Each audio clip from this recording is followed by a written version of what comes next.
Selama ini sekejap pun Allah tidak pernah meninggalkan kita. Kita yang meninggalkan Allah. Baru pada saat lemah, terdesak, baru kita memanggil Allah. Pada saat kita mampu kuasa, kita lupa akan peringatan Allah. Seolah-olah tidak pernah sebelumnya kita mengalami kelemahan dan kekurangan. Kalau kita memahami hal ini, bahwa Allah tidak pernah meninggalkan kita, bagaimana perasaan ibu di saat memanggil Allah? Perasaan bapak di saat memanggil Allah? Kenapa kita mencari jalan keluar ke sana kemari, padahal Allah begitu dekat, lebih dekat daripada pembuluh darah jantung kita sendiri.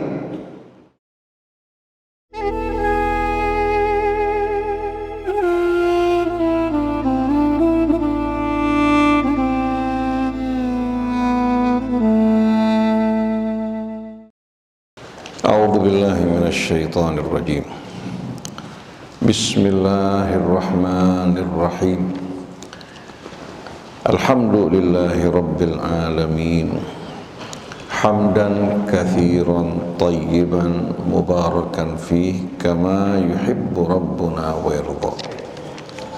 Ya Rabbana lakal hamdu kama yanbaghi li jalali wajhikal karim wa li 'azimi sultanik. Subhanak la nuhsi thana'an 'alaika anta kama athnaita 'ala nafsi.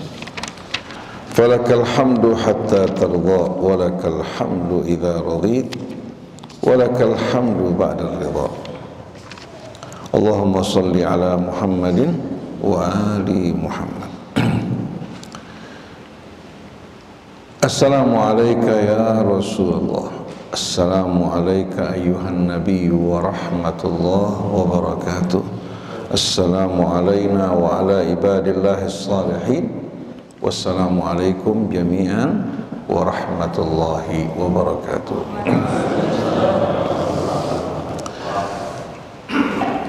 Alhamdulillah kita berada di hari keempat pada saat ini.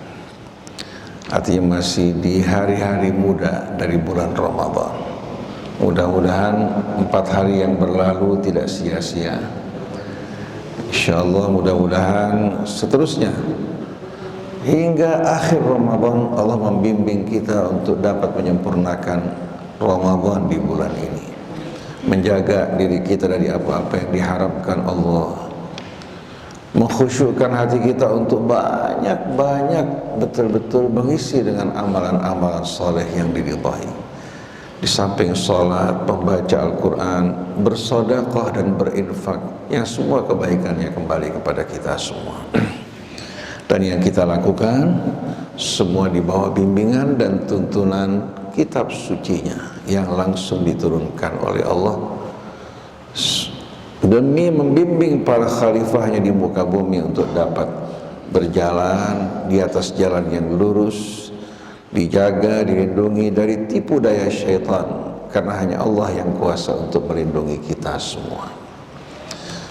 Tadi Ustaz Hamzah telah menjelaskan kepada kita akan keaslian dari Al-Quran, jaminan juga bahwa Al-Quran tidak akan disentuh oleh kebohongan ataupun tangan-tangan kotor.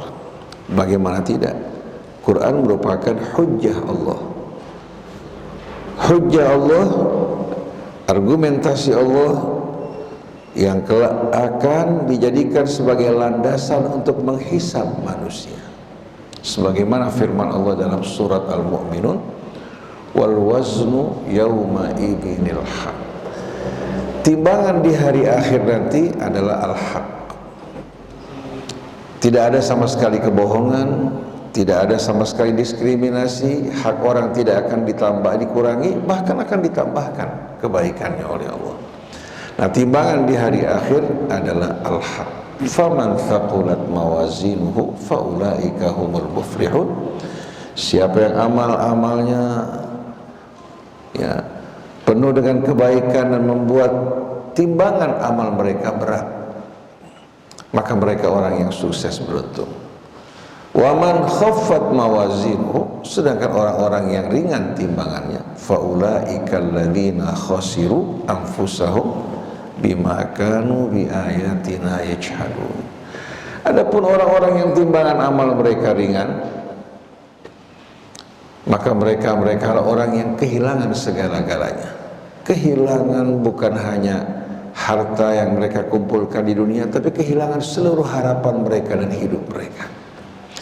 Mereka terpisah dari keluarga mereka, dari orang yang mereka cintai, bahkan bisa anak, orang tua, ibu, istri saling melaknat satu dengan lainnya, saling salah menyalahkan.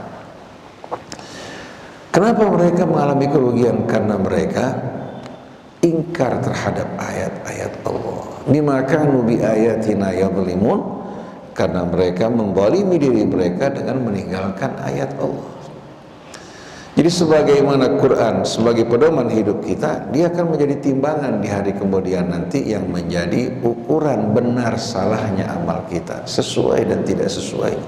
Nah, yang menyedihkan, yang memiriskan, kalau kita tidak pernah mempelajari Al-Quran, lalu kita mengacu kepada kitab-kitab yang lain, suatu tiba di hari kemudian nanti, amal kita bukan ditimbang dengan kitab-kitab tersebut, tapi ditimbang dengan Al-Quran.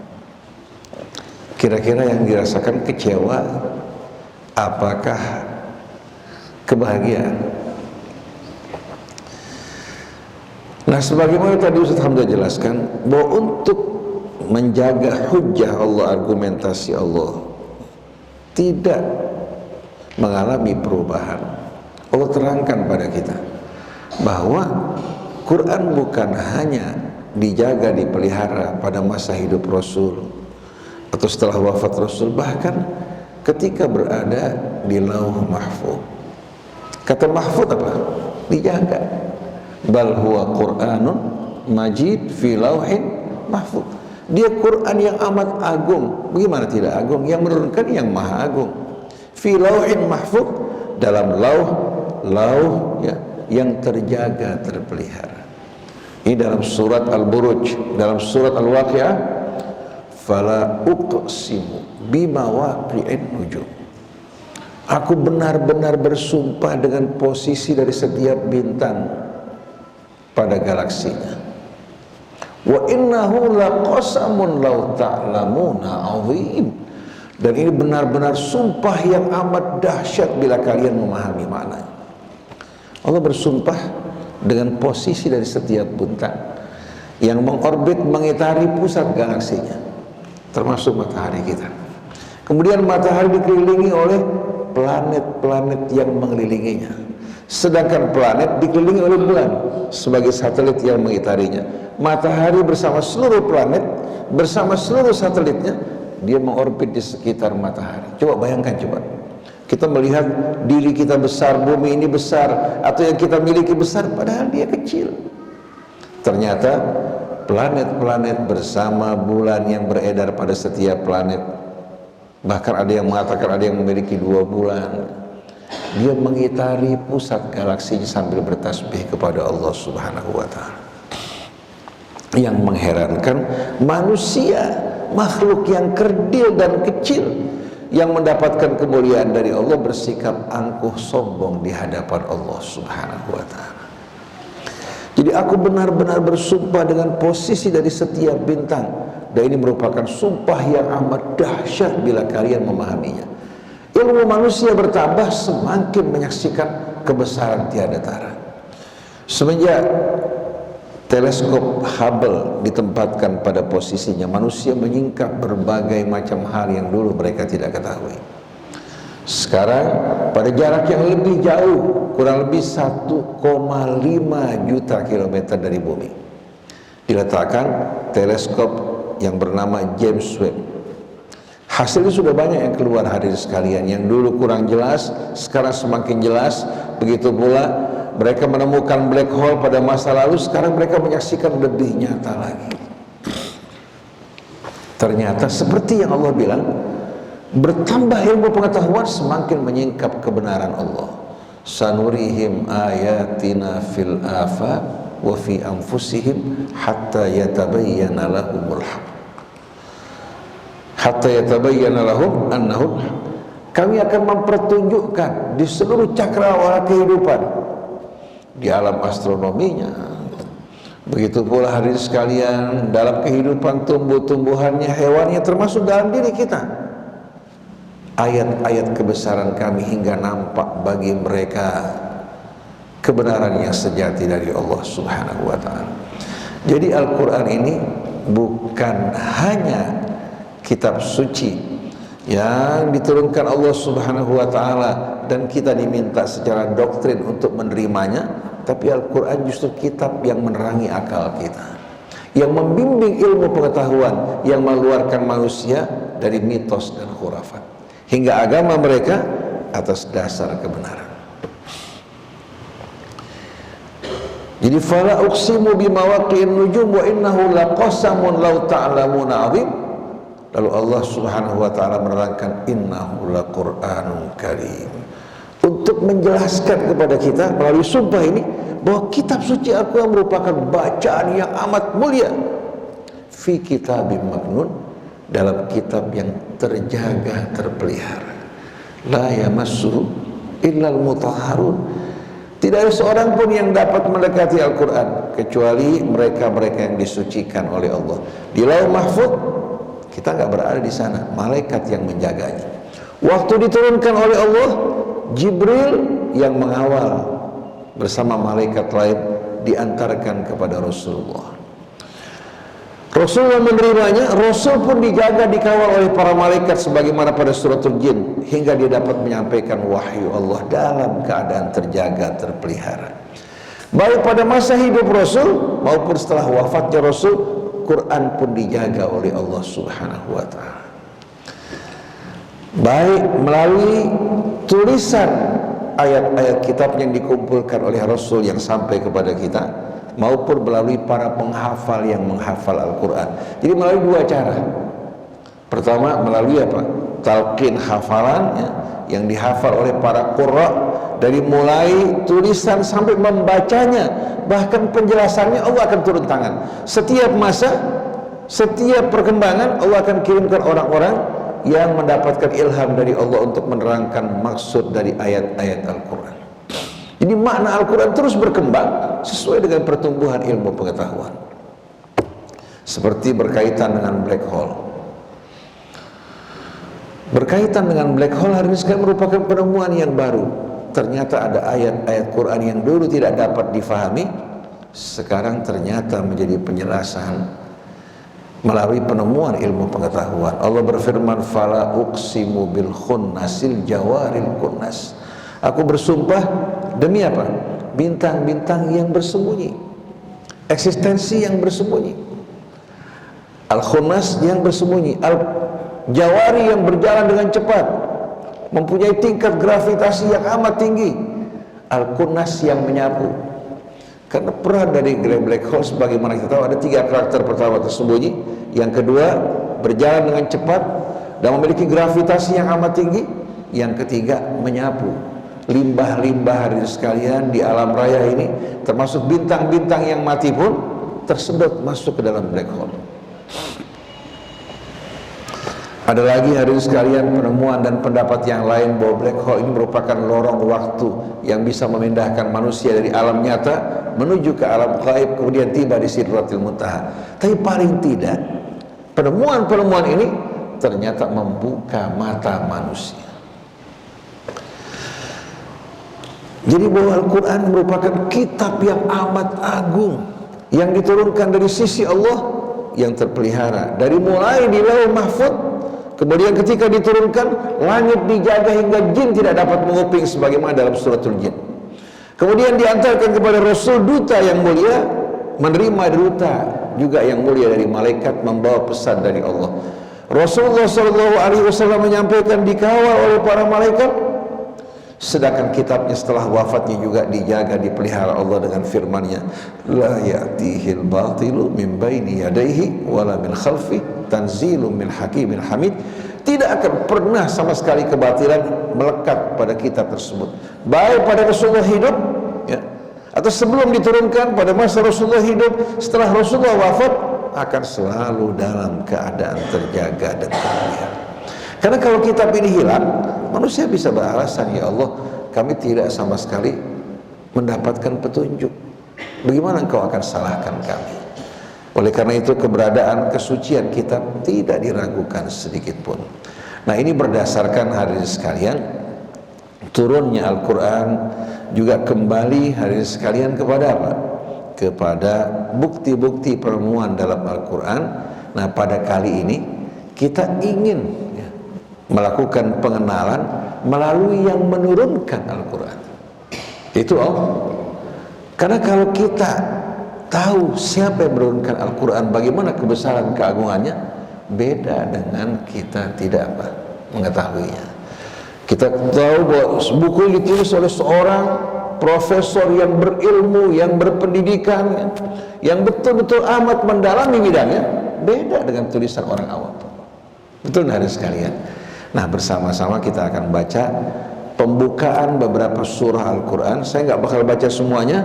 Nanti Bapak Ibu bisa membaca, meneliti pada surah-surah yang lain yang belum kita baca. Coba buka surat Ar-Ra'd. A'udzu billahi minasy syaithanir rajim. Bismillahirrahmanirrahim. Alif Lam Mim Ra. Tilka ayatul kitab. Tilka ayatul kitab. والذي أنزل إليك من ربك الحق ولكن أكثر الناس لا يؤمنون الله الذي رفع السماوات بغير عمد ترونها ثم استوى على العرش وسخر الشمس والقمر كل يجري لأجل مسمى يدبر الأمر يفصل الآيات لعلكم بلقاء ربكم توقنون وهو الذي مد الأرض وجعل فيها رواسي وأنهارا ومن كل الثمرات جعل فيها زوجين اثنين يغشي الليل النهار إن في ذلك لآيات لقوم يتفكرون وفي الأرض قطع متجاورات وجنات من أعناب وزرع ونخيل صنوان وغير صنوان يسقى بماء واحد ونفضل بعضها على بعض في الأكل إن في ذلك لآيات لقوم يعقلون وإن تعجب فعجب قولهم أإذا كنا ترابا أإنا لفي خلق جديد أولئك الذين كفروا بربهم وأولئك الأغلال في أعناقهم وأولئك أصحاب النار هم فيها خالدون صدق الله العظيم صدق الله العظيم وصدق رسوله الكريم ونحن على ذلك من الشاهدين. Bismillahirrahmanirrahim. Dengan nama Allah yang maha pemurah lagi maha penyayang. Alif Lam Mim Ra mengisyaratkan kepada Al-Quran yang terdiri dari huruf-huruf abjad bahasa Arab, mempergunakan kata-kata yang biasa mereka pergunakan. Tapi ternyata mereka tidak mampu untuk menghasilkan dan melahirkan sebuah kitab yang sama dengan Al-Quran. Perumpamaan dan perbedaannya bagaikan manusia yang diciptakan dari tanah dan patung-patung manusia yang dibuat juga dari asal-usul yang sama. Patung yang dibuat manusia tidak memiliki kehidupan, kecerdasan, sedangkan manusia yang diciptakan dari bahan baku yang sama berbeda. Begitu juga kitab Allah dengan kitab-kitab yang lain. Tilka ayatul kitab, Allah menunjuk kepada kitab sucinya. Tilka ayatul kitab, silahkan kalian perhatikan, renungkan dan pandang. Itu adalah ayat-ayat Alkitab yang lain dari yang lain, yang tak mungkin dapat dibandingkan dengan ayat-ayat kitab manapun. Dalam bahasa Arab, kata penunjuk untuk sesuatu yang jauh dalam maqam seperti ini memberikan makna ta'zim. Kemudian alif lam pada Alkitab menunjukkan apa? Dialah satu-satunya kitab yang tak mungkin dapat disamakan dengan kitab manapun. Jadi kalian silahkan memandang, merendung, ini bukan doktrin, bukan paksaan, tapi itulah ayat-ayat Alkitab yang begitu sempurna, begitu agung, yang tak dapat dibandingkan dengan ayat kitab manapun. Walladzi unzila ilaika min rabbikal haq, dan apa yang diturunkan kepadamu wahai Rasulullah dari uraian, keterangan, penjelasan dan petunjuk merupakan al-haq yang tidak meragukan. Karena datangnya dari Allah Subhanahu wa ta'ala yang menetapkan segala sesuatu hukum dan aturan dalam hidup ini. Kalau penemuan manusia, pemahaman manusia bisa mengalami kesalahan. Dulu manusia dengan bangga menyebutkan sains sebagai ilmu pasti. Lama-kelamaan ilmu pasti digantikan hadirin sekalian dengan nama yang lain, lebih beradab. Dulu mereka menggunakan kata ramalan cuaca, sekarang berubah menjadi perkiraan cuaca, hadirin sekalian. Artinya tidak semua ramalan manusia bisa tepat, tidak semua ilmu dan pemahaman manusia juga bisa tetap dijamin tidak akan mengalami perubahan. Dia akan terus berkembang. Oleh karena itu Einstein menulis sebuah buku pada akhir hidupnya. Dari penemuan-penemuan yang begitu meyakinkan, tetap dia bersikap sopan. Penemuan saya bersifat relatif, bisa saja terjadi perubahan, dan benar terjadi. Dulu mereka mengatakan atom benda yang terkecil, ternyata ditemukan atom juga mengandung berbagai macam unsur, hadirin sekalian. Ternyata unsur-unsur tersebut juga terbagi lagi, hadirin sekalian. Betul-betul menakjubkan, yang amat luar biasa. Apa yang diturunkan kepadamu dari Tuhanmu wahai Rasulullah adalah al-haq, yang pasti dan tidak meragukan. Walakinna aktsaran nasi la yu'minun, tapi sayang kebanyakan manusia tidak beriman. Bukan karena tidak jelasnya argumentasi Allah, tapi karena jiwanya diselimuti hawa nafsu, kesombongan dan kebanggaan. Orang beranggapan bahwa aturan Allah pada saat ini tidak dibutuhkan, sudah tidak ada relevansinya lagi, tidak relevan. Saya pernah berkata kepada salah seorang dari mereka yang mengatakan, ini kan kitab diturunkan pada masa-masa di saat manusia terkebelakang. Sekarang kita telah berilmu, sudah tidak relevan lagi kita gunakan Al-Quran pada saat ini. Saya bilang, mari kita buktikan bersama-sama. Menurut kamu ciptaan Allah pada diri kamu masih relevan apa tidak? Peralatan televisi mengalami perkembangan yang pesat, betul tidak? Saksikan dari mulai televisi hitam putih, kemudian berkembang menggunakan plastik yang berwarna hijau, merah untuk memberikan warna agar kesannya memberikan warna. Setelah itu mulai terjadi lompatan dari satu sistem ke sistem yang bermacam-macam, hingga televisi sekarang dibandingkan dengan 30 tahun lalu beda, bahkan 10 tahun lalu beda. Dari mulai yang cembung sampai yang flat, betul tidak? Yang flat juga telah berkembang dengan begitu pesat.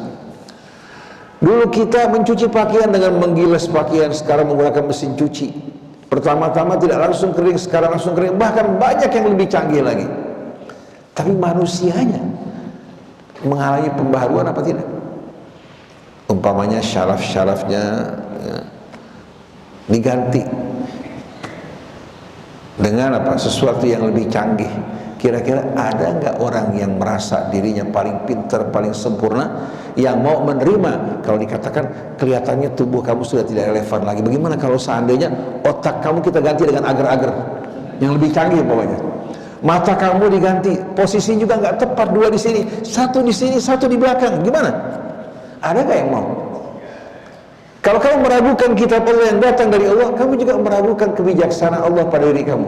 Bagaimana kalau kita minta pada Allah sekarang, kalau apa yang kamu ucapkan benar, kamu siap untuk menerima perubahan bagi diri kamu disesuaikan dengan perkembangan ilmu pengetahuan. Mereka nggak ada yang berani, nggak ada yang berani, nggak ada yang berani.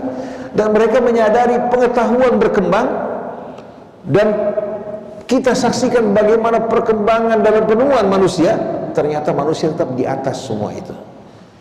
Sampai-sampai pada akhir-akhir ini kita dengar dari pernyataan seorang yang sering kali menyampaikan berita-berita penemuan ilmu pengetahuan. Dia mengatakan bahwa sel otak manusia ini mampu untuk menguraikan data dalam 1 detik sebanyak 1 triliun data. 1 detik mampu mengoperasikan 1 triliun data dengan energi yang amat rendah. Kalau seandainya pengoperasian digunakan oleh superkomputer yang besar, membutuhkan kurang lebih energi sebanyak 5 megawatt. Sedangkan manusia mengoperasikan dalam waktu sekejap sebanyak 1 triliun data, membutuhkan hanya 20 watt. Membutuhkan hanya 20 watt. Ini kecerdasan otak manusia luar biasa. Sampai sekarang peralatan komputer yang canggih mau disisipkan juga bahagian dari sel otak yang pandai. Mereka mau cari orang-orang yang pandai, mereka mau masukkan sebahagian sel otak ke dalam susunan apa? Komputer yang mereka ciptakan. Artinya manusia lebih maju dibandingkan penemuan-penemuan yang ditemukan manusia. Jadi jangan kita beranggapan kita berasal dari alat. Alat berasal dari kita. Kok kenapa kita menyombongkan diri di saat manusia telah maju untuk apa? Terbang di langit, baik dengan pesawat tempurnya, komersialnya. Padahal mereka sebetulnya mencontoh dari ciptaan-ciptaan Allah. Pesawat yang mencontoh burungnya, helikopter yang mencontoh capungnya, ya. Kemudian robot-robot yang diciptakan juga mencontoh ciptaan-ciptaan Allah. Sedangkan Allah menciptakan dari ketiadaan, baik bahan bakunya maupun modelnya maupun strukturnya, sistemnya, semua dari awal diciptakan Allah. Kenapa kita meragukan Allah? Jadi kebanyakan manusia tidak beriman bukan karena tidak jelas, tapi karena hati mereka dikuasai kesombongan. Kita kalau merenungkan hadirin sekalian keajaiban-keajaiban ciptaan Allah, juga kebijaksanaannya yang luar biasa, kita menemukan betapa sombongnya kita selama ini di hadapan Allah Subhanahu wa taala. Lalu Allah terangkan, Allahul ladzi rafa'as samawati bighairi amadin tarawna. Sebelum kita lanjutkan, perlu kita ingatkan, Allah menerangkan hal-hal ini, kebesarannya, untuk mengaitkan dan mengingatkan kita yang menurunkan kitab suci Quran ini itu Allah, seperti Allah gambarkan kebesaran keagungan. Allahul ladzi rafa'as samawati bighairi amadin tarawnaha. Allah yang menegakkan langit, galaksi-galaksinya, ya. Setiap galaksi dengan bintang yang begitu banyak, kemudian bintang juga dengan planet yang mengikutinya. Allah membangun semua ini tanpa tiang-tiang yang kalian saksikan dengan mata kalian. Jarak Masjid Al-Mahdi dari ujung ke ujung mungkin sekitar 15 meter. Kita temukan tiang di sana, tiang di sini. Tapi tidak menggunakan dak. Kalau dia menggunakan dak, tiang-tiang harus lebih banyak lagi. Coba renungkan bagaimana hari ini sekalian langit dengan galaksi-galaksinya. Saksikan bangunan tersebut, termasuk bumi kita yang terapung di angkasa, yang berputar pada apa? Pada sumbunya, berputar mengitari mataharinya, matahari mengitar bersama seluruh planetnya di seputar galaksinya. Hari ini sekalian, renungkan, ada nggak tiang-tiang yang kita saksikan? Artinya teknologi manusia dalam bidang hari ini sekalian pembangunan dibandingkan dengan Allah, bagaimana kira-kira? Dia menegakkan langit tanpa tiang-tiang yang kalian saksikan dengan mata kalian. Tsumma stawa al-arsy. Kemudian Allah tidak meninggalkan langit bumi begitu saja atau meninggalkan kita. Kalau kita ditinggalkan Allah, niscaya kita akan binasa. Kemudian dia memerintah dari arasy kebesaran keagungannya, mengatur dan mengurus segala sesuatu. Wa sakhkhara asy-syamsa wal qamar, dan Allah menundukkan matahari dan bulan untuk kita. Tanpa ada matahari bulan tidak mungkin ada kehidupan di muka bumi. Kalau Allah tidak membuat bumi kita berputar di hadapan matahari, tidak mungkin kita akan mampu bertahan. Bahagian yang menghadap ke matahari akan panas, terik, membakar. Yang membelakangi matahari akan membeku. Dan tidak mungkin ada kehidupan seperti kita di atas muka bumi ini. Tidak akan ada hewan, tidak akan ada tumbuhan. Jadi Allah menegakkan langit tanpa tiang yang kalian saksikan. Lalu dia memerintah dari arasy kebesaran dan keagungannya, menundukkan matahari dan bulan untuk kita semua. Saya mau tanya pada para jamaah, tiap bulan bapak ibu bayar berapa untuk energi matahari? Kalau PLN terlambat kita bayar, dicabut. Betul nggak? Bandingkan dengan cahaya matahari yang penerangannya luar biasa. Bukan hanya penerangan yang diberikan matahari, kehangatan yang dibutuhkan oleh kita dan tumbuh-tumbuhan. Tanpa matahari, orang-orang yang hidup di wilayah kutub, kita saksikan bagaimana kulit mereka, tubuh mereka. Tapi Allah tidak pernah mengambil yuran bulanan dari kita karena kita menikmati energi mataharinya. Begitu juga bulan. Lalu bagaimana hadirin sekalian kita masih bersikap angkuh di hadapan Allah? Coba kalau Allah seperti PLN, kamu nggak bayar yuran, nggak sholat, nggak puasa, nggak bayar kewajiban, nggak ada hak untuk menikmati matahari. Akhirnya orang sholat bukan karena apa? Ketulusan di hatinya, karena kepaksa. Betul nggak? Nggak bisa dibedakan mana yang beriman, mana musyrik. Betul nggak para jamaah sekalian? Jadi Allah sengaja tidak melakukan penekanan untuk melihat siapa di antara kalian yang bersyukur dan siapa yang ingkar. Jadi Allah menundukkan matahari dan bulannya. Kullun yajri li ajalin musamma, masing-masing beredar ya, sesuai dengan posisi yang ditempatkan oleh Allah Subhanahu wa taala hingga batas waktu yang ditetapkan. Ada masa berakhirnya. Sebagaimana melalui teleskop Hubble ditemukan bintang-bintang yang telah mati. Bintang-bintang yang telah mati, kemudian bintang tersebut setelah meredup, datang black hole menelan bintang tersebut habis sekalian. Matahari kita juga akan mengalami kematian. Begitu juga bumi akan berakhir dan seluruh kehidupannya. Idza syamsu kuwirat, apabila matahari digulung, bisa saja padam, masuk ditelan oleh black hole bersama seluruh kehidupan hadirin sekalian yang berkaitan dengan matahari kita akan binasa. Idza syamsu kuwirat wa idzan nujumun kadarat. Dulu ayat ini kurang begitu fahami. Sekarang dengan penemuan ilmu pengetahuan, mengetahui bagaimana keterkaitan di antara matahari dan planet-planetnya, matahari dengan bintang-bintang yang lain, kita menemukan betul-betul bukti dari kebenaran Allah Subhanahu wa taala. Padahal Allah sudah bilang was-samaa'a rafa'aha wa wada'al mizan.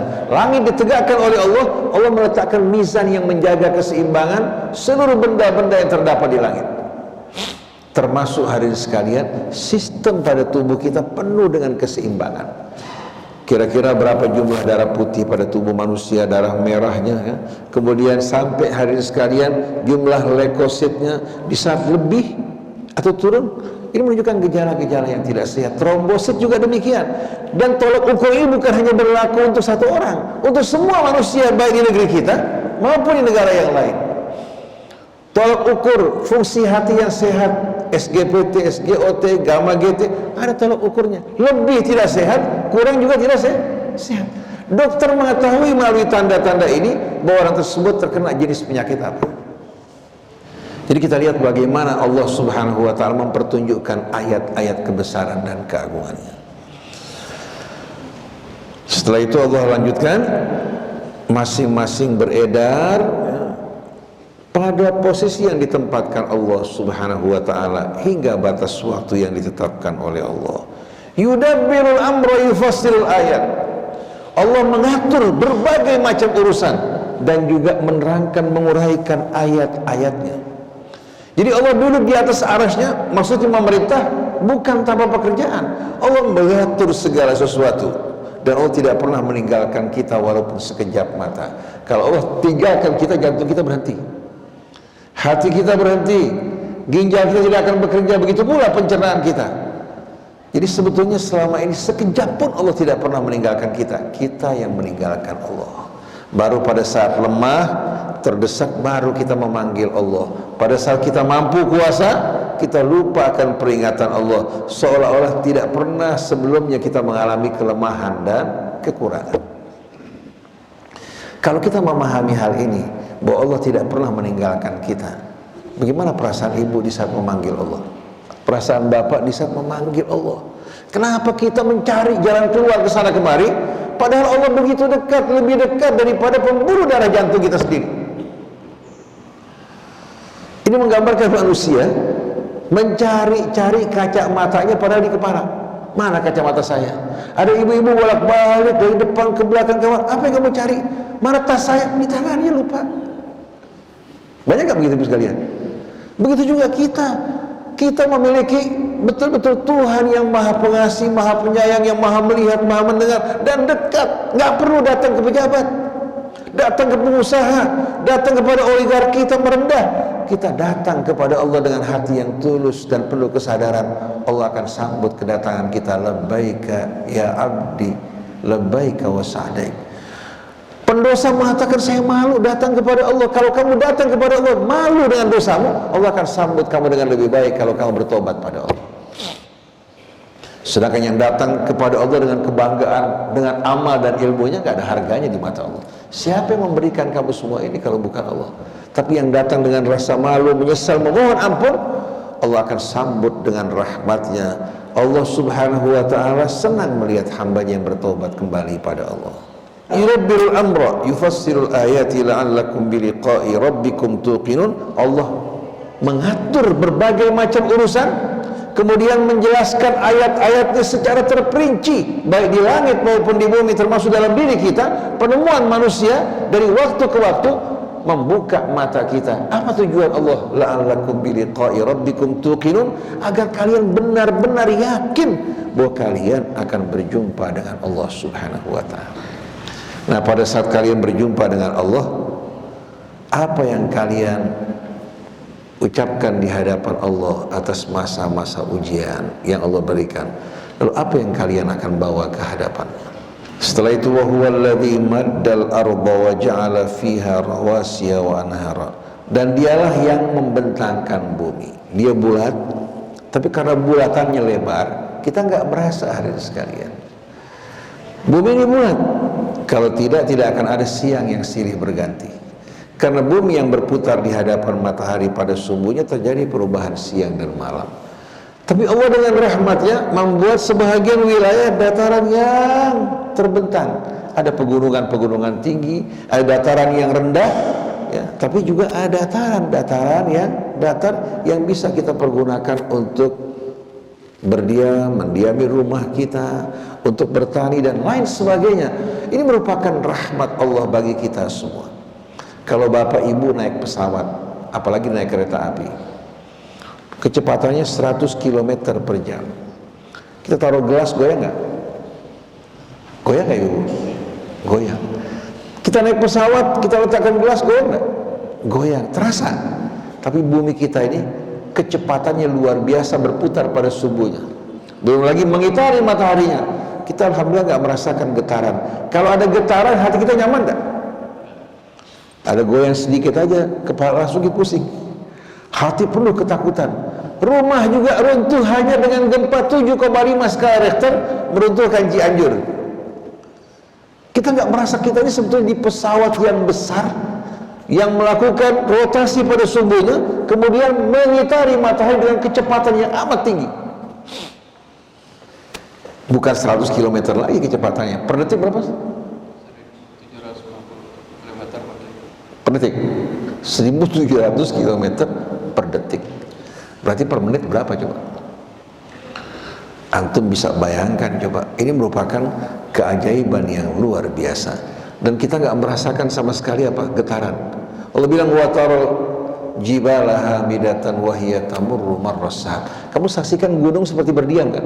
Padahal dia berjalan seperti awan dengan kecepatan amat tinggi. Kita nggak merasa.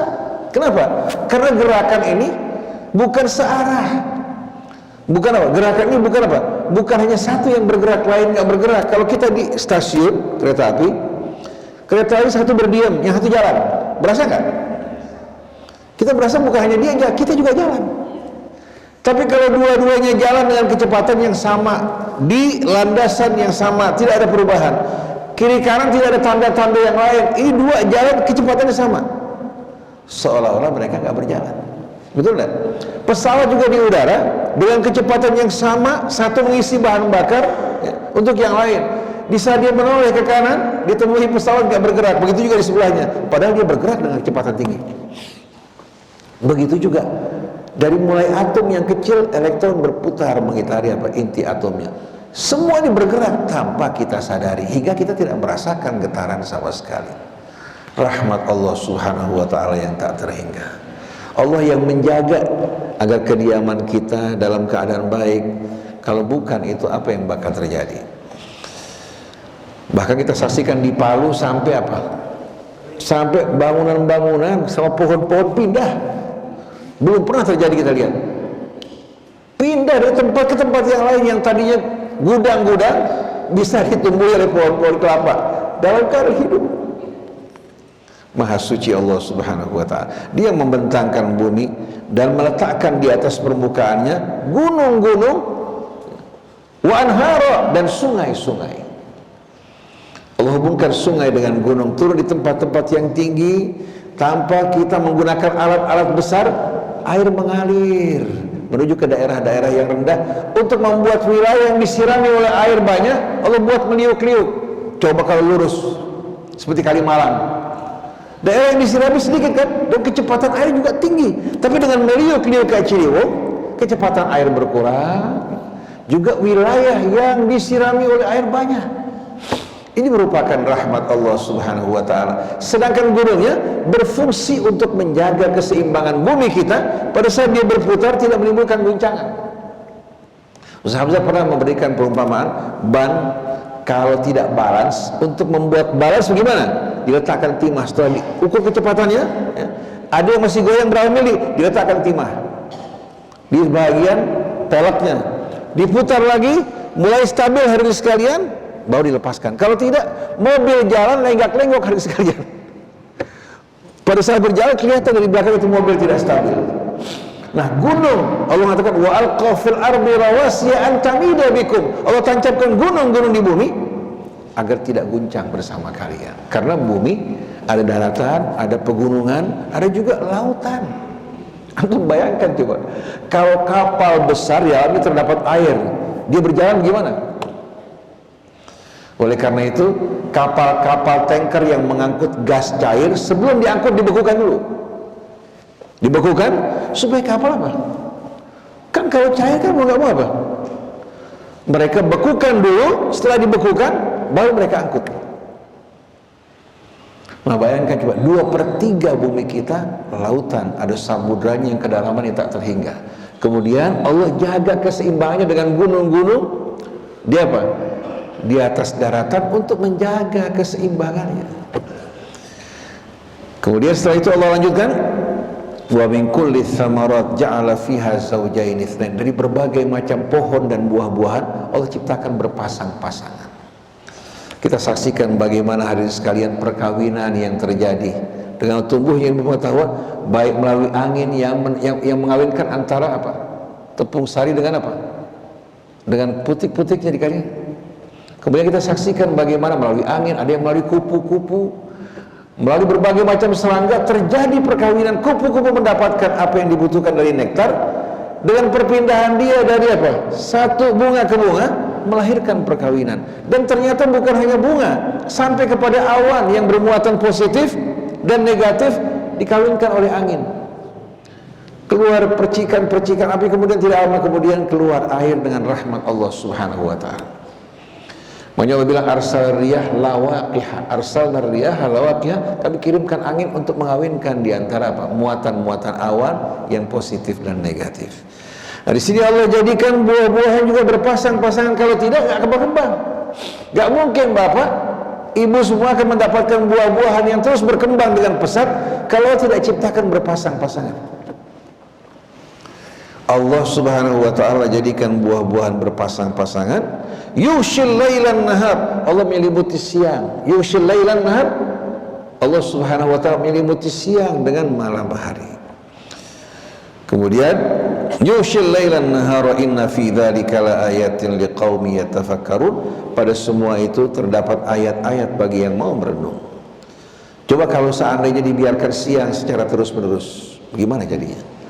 Qul ara'aytum in ja'alallahu 'alaikumul laila sarmadan ila yaumil qiyamati man ilahun ghairullahi ya'tikum bidhiya afala tasma'un.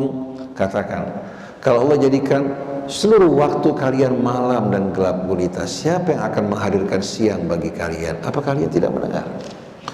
Qul ara'aytum in ja'alallahu 'alaikumun nahara sarmadan ila yaumil qiyamati man ilahun ghairullahi ya'tikum bilailin taskununa fihi afala tubsirun.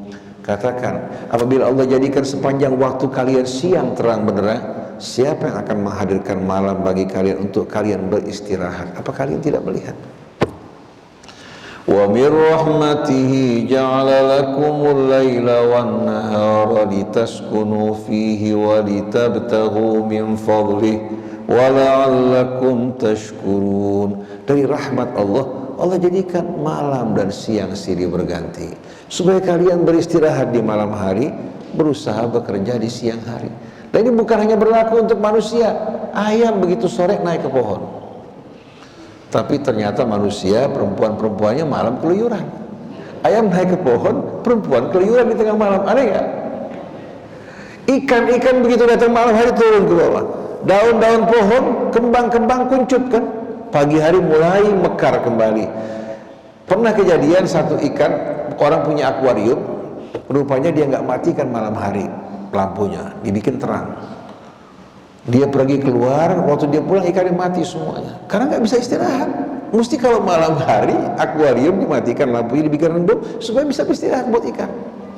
Jadi karena dinyalakan terus, ikan tersebut stres waktu mau istirahat, sedangkan suasana masih terang. Jadi antum perhatikan bagaimana indahnya.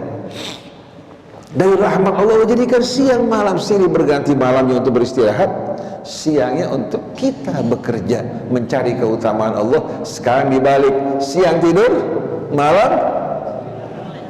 Apalagi dengan polusi udara, polusi waktu, polusi suara, polusi gadget. Orang sampai jam 1, jam 2 matanya masih apa? Begitu mau dekat subuh ngantuk datang. Ini yang terjadi di Saudi, hampir kebanyakan begitu. Malam pergi ke mall, kumpul-kumpul, begitu dekat subuh matanya mengantuk, tidur. Nanti sholatnya asar sekaligus, subuh, bohor, asar digabung menjadi satu. Yang sholat ini bukan cerita kosong. Silahkan Bapak Ibu pergi ke sana, kumpul di tengah-tengah mereka, Bapak akan temukan kondisi seperti ini. Dan makan malamnya jam 1, jam 2 malam. Kita kalau diundang makan sama mereka, waliyahzubillah, kita sudah masuk angin, muntah-muntah, baru makanan keluar di tengah malam. Jadi kita lihat di sini ya, bagaimana Allah Subhanahu wa taala mengatakan inna fi dzalika laayatin liqaumin yatafakkarun. Wa fil ardi qita'un mutajawiratun wa jannatun min a'nabin wa zar'un wa nakhil sinwanun wa ghairu sinwan. Yusqa bima'in wahidin wa nufaddilu ba'daha ala ba'din fil ukul inna fi dzalika laayatin liqaumin yaqilun. Dan di permukaan bumi ini ada apa? Ada qita'un mutajawirat, tanah-tanah, bidang-bidang tanah yang berdempetan, berdekatan, yang menjadi ladang gandum, ladang padi. Ada lagi yang menjadi ladang pohon-pohonan seperti durian, nangka, cempedak, rambutan, dan lain-lain sebagainya. Kita renungkan bagaimana Allah memberikan pelajaran buat kita. Dan di atas muka bumi terdapat apa? Bidang-bidang tanah yang berdekatan dan kebun-kebun anggur. Begitu pula biji-bijian seperti apa? Padi, ya, gandum, kacang-kacangan. Wa nakhilun, Demikian pula apa? Korma. Sinwan wa ghairu sinwan, yang serupa maupun yang tidak serupa. Pohon rambutan saja bermacam-macam jenisnya kan? Nangka juga bermacam-macam, sawo juga bermacam-macam. Sinwan wa ghairu sinwan. Yusqa bima'in wahid, disirami oleh air yang sama pada daerah lingkungan tanah yang sama. Yusqa bima'in wahidin wa nufaddilu ba'daha ala ba'din fil ukul. Kami mengutamakan sebahagian buah-buahannya atas yang lain. Artinya kita menikmati ini beda rasanya, menikmati ini beda rasanya. Sampai dalam satu pohon yang merah, yang kuning, yang hijau beda rasanya. Betul enggak? Wa nufaddilu ba'daha ala ba'din fil ukul. Kami mengutamakan sebahagiannya atas sebahagian yang lain dalam cita rasa. Inna fi dzalika la ayatin liqaumi yaqilun. Pada semua itu terdapat tanda-tanda bagi orang yang berakal. Pernah nggak Bapak Ibu lihat pohon cempedak di sebelah pohon nangka sama duren? Ternyata pohon duren salah buah, keluar nangka. Pohon nangka salah berbuah, keluar cempedak. Pernah nggak? Nah, melalui ini Allah buktikan pada kita, pada saat manusia mati tubuhnya menyatu dengan tanah, Allah nggak bakal salah mengumpulkan badannya, katakan Ustaz Ali, nyampur sama Pak Iman. Nggak mungkin sama sekali. Sampai Allah bilang apa? Kita punya buku arsip yang mencatat semua data-data manusia. Jadi antum lihat bagaimana tumbuh di daerah yang sama, disirami oleh air yang sama, berbagai macam hasil-hasil bumi. Subhanallah, masing-masing keluar dari pohonnya sesuai dengan apa yang Allah tentukan. Dan yang menakjubkan lagi, ada satu pohon mangga. Pohon mangga daging kan banyak buahnya. Kemudian dilekatkan batang pohon mangga Indramayu. Sebelahnya harum manis. Kemudian satu lagi mangga golek. Begitu dijaga, dipelihara tumbuh, dari setiap batang mangga golek keluar mangga golek, mangga Indramayu keluar mangga Indramayu, yang harum manis keluar harum manis. Padahal batangnya mangga daging. Kira-kira ini menakjubkan apa tidak? Luar biasa. Tapi manusia tidak belajar dari semua ini, cuma bisa makan doang, menikmati mangga golek, mangga daging, mangga gedong, tapi nggak merenungkan ayat-ayat Allah Subhanahu wa taala. Inna fi dzalika la ayatin liqaumi yaqilun. Oleh karena itu berikutnya Allah, wa in ta'jab fa ajabu qauluhum. Kalau kamu merasa takjub melihat semua ini, ada lagi yang lebih aneh. Aidza mitna wa kunna turaban a inna la fi khalqin jadid. Kamu merasa heran, menakjubkan lihat ayat-ayat Allah, ada lagi yang lebih menakjubkan, mengherankan ucapan mereka setelah melihat ini. Apakah mungkin setelah kita mati menjadi tanah akan mungkin dibangkitkan kembali? Jadi yang lebih mengherankan ucapan mereka yang betul-betul tidak berakal. Apa mungkin setelah kami mati bercampur dengan tanah, kami akan dibangkitkan kembali? Pada setiap hari mereka melihat bagaimana kebangkitan di hadapan mereka. Ulaika alladzina kafaru bi rabbihim. Mereka lah orang-orang yang ingkar kepada Rabb mereka, pencipta mereka, pemelihara mereka, pengasuh mereka. Wa ulaikal aghlalu fi a'naqin. Dan mereka orang-orang yang terdapat belenggu-belenggu pada leher mereka, bukan orang merdeka, orang yang dikuasai, dipenjara oleh hawa nafsu dan kebodohannya. Kemudian wa ulaika ashabun nari hum fiha khalidun. Dan merekalah penghuni api neraka, kekal di dalamnya untuk selama-lamanya. Jadi orang-orang yang menjadi penghuni api neraka yang tidak berakal, yang lehernya terbelenggu menggambarkan sebagai budak hewan yang dikemudikan oleh nafsu, bukan orang yang berakal dan merdeka. Sedangkan orang yang merdeka, yang melihat semua ini, kemudian mereka bersyukur pada Allah, sujud di hadapannya, mengikuti petunjuknya dengan penuh rasa yakin. Karena apa yang diikuti kebenaran yang tidak meragukan, dan bukti-bukti kebenaran terdapat di langit, di bumi, termasuk dalam diri kita semuanya. Allah jelaskan semua ini untuk menjelaskan pada kita, dialah Allah dengan sifat-sifat yang menurunkan kitab suci Al-Quran. Kira-kira meyakinkan apa tidak? Jadi Quran dibuktikan kebenarannya melalui berbagai macam argumentasi. Dari turunnya Al-Quran itu sendiri, keasliannya tidak diragukan, kemudian dari fakta ilmiah yang terdapat di dalamnya, kemudian diterangkan bukti kebenarannya, bahwa yang menurunkan sebagaimana yang diterangkan dalam Al-Quran. Apakah kita masih merasa ragu? Fabi ayyi haditsin ba'dallahi wa ayatihi yu'minun.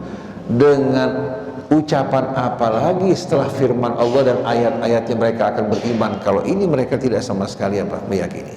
Oleh karena itu agama Islam, Al-Quran bukan doktrin, kitab yang mengajak kita berpikir, merenung dan berakal. Mereka lah orang-orang yang dicintai Allah. Adapun yang beragama hanya ikut-ikutan, tidak ada harganya di sisi Allah. Ini baru pembukaan suratul Ra'd. Kalau kita baca surat Thaha, baca surat As-Sajdah, kita akan melihat betul-betul bukti-bukti kebenaran yang tak meragukan. Insya Allah nanti kita akan baca ayat-ayat yang lain. Ustaz Hamzah di samping memaparkan ya, bagaimana metodologi pendekatan kita dengan Al-Quran. Yang perlu kita ingatkan, bersihkan hati. Hati yang bersih, begitu menerima hidayah, dia akan langsung tumbuh dan terang benderang dalam jiwa kita semuanya. Dan kita semua sama-sama hamba. Kelebihan kita bukan ilmu, bukan harta, bukan kedudukan. Kelebihan kita adalah iman, takwa, syukur kita kepada Allah. Banyak orang berilmu gak bersyukur, tapi ada orang-orang biasa ternyata syukurnya kepada Allah subhanahu wa ta'ala tak terhingga. Subhanakallahumma wa bihamdik, asyhadu an la ilaha illa anta, astaghfiruka wa atubu ilaik, wal afu minkum. Wassalamualaikum warahmatullahi wabarakatuh.